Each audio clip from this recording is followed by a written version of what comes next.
Howdy everybody and welcome to another video with me. I'm Nick and this is London Creative. And this week, well, when I first started these videos and made this channel, I had the idea of doing photography videos and how to take photos, etc. because I used to be a professional photographer and I used to take photos like this.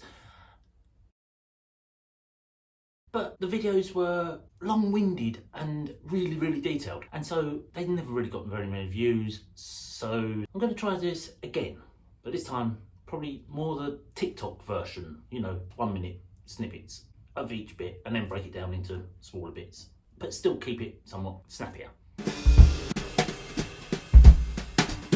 So, what do you need to take a photo? Well, obviously you need a phone or a camera. This is my last camera. I had just an old DSLR, and phone will do very much the same thing, except with this you've got a little bit more control because the phone will choose some of settings for you. So what do you need to know? If you've got a DSLR, you have an M setting, manual M. You need to set it on that, and then you have to control different aspects. I'm putting this down. You have the f-stop, you have the shutter speed, you have the ISO, and if you're shooting video, frames per second. What does that mean? Well, simply f-stop is the aperture on the front of the camera. You change that, makes the hole on the front bigger or smaller. And the easiest thing to know is if you're taking a portrait of somebody and you want the background blurred out, small number, f2.8. If you want to take a landscape photo of a lake and a mountain in the background, you want it all in focus, you need a big number, f22. Next up, shutter speed. Shutters, old camera. This is my very first camera. You can tell it's covered in dust. It's broken.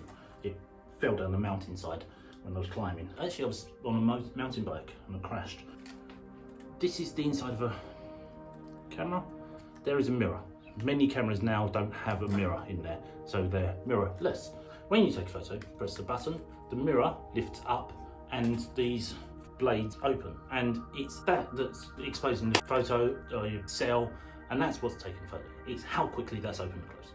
If you want to take a photo of a fast moving object like a racing car, you need to have a really fast shutter speed, so 1/1000th, and it's amazing it does it. If you want to take a long slow shot of like cars whooshing down the motorway and have those streaky lights or something like that, you need a slow shot because you need more light to get in. You need that shutter open for 10 seconds, 20 seconds, a minute to get the blur. ISO. ISO is a stupid one. ISO, the International Organization of Standards. Let's just take a moment to think about that. This organisation that standardizes everything has its name the wrong way around. Irony. Yes, weird, wrong, doesn't make sense. Kodak and American companies use the ASA rating, exactly the same, make no difference, it just says ASA or ISO. I've always said ASA. ISO sounds weird, but everyone else now says ISO. So ISO is the rating of the speed of the film.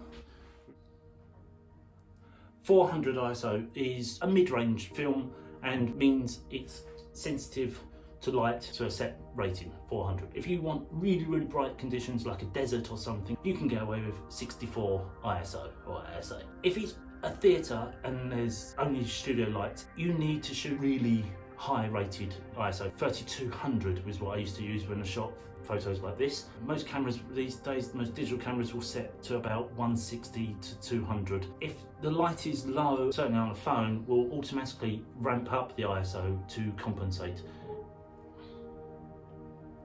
You can change the ISO in order to give you more light. It's quicker and easier than doing it with a shutter or an aperture because you don't have to compensate one for the other, but you will lose contrast and your picture will become muddier and greyer and in digital cases more pixelated. See, simple, that's it. That was 3 videos.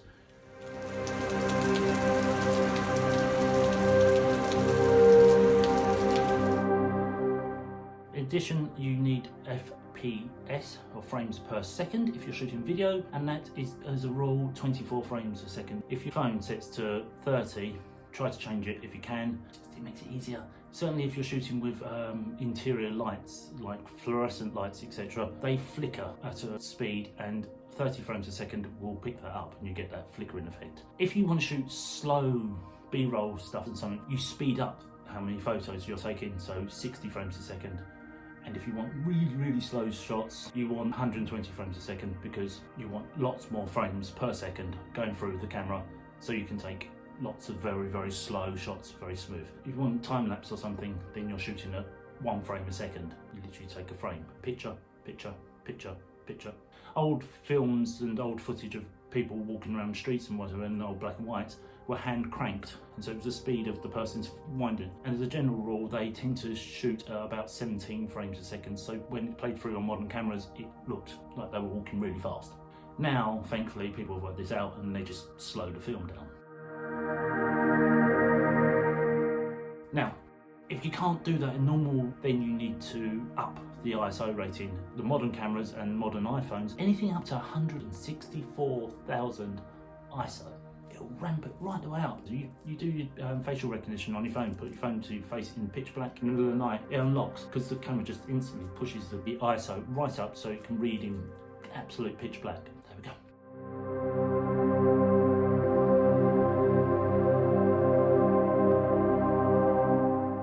You can't just use one thing and then forget about the rest. If you're trying to take a photo and you want a small depth of field, i.e. not very much in focus and all that's out of focus, you'll want an aperture of f2.8 or 1.8, but then you can use a shutter speed of 100th of a second or 250th of a second.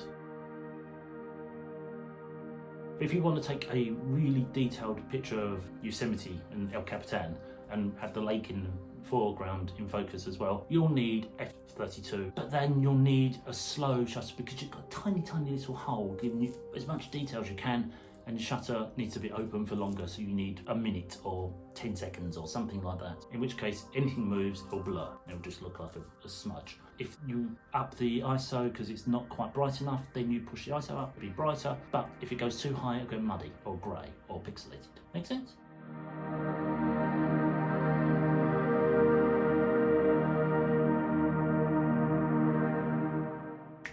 So there we go, simple, sweet, short, hopefully effective, and if you have any problems or any questions about these things, the thing to do is leave me a comment down below. And if you like this video, give it a thumbs up, and if it's helpful and you think somebody would like to see it, or you want to share it on you'd like to share it on social media, then hit the share button.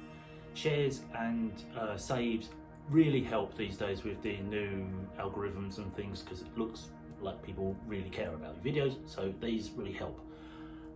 And if you're not already and you think this was helpful and or you want to see more, then click the subscribe button and come back every Sunday for something new, something different, something in London and or being creative. And I will see you again soon. Bye!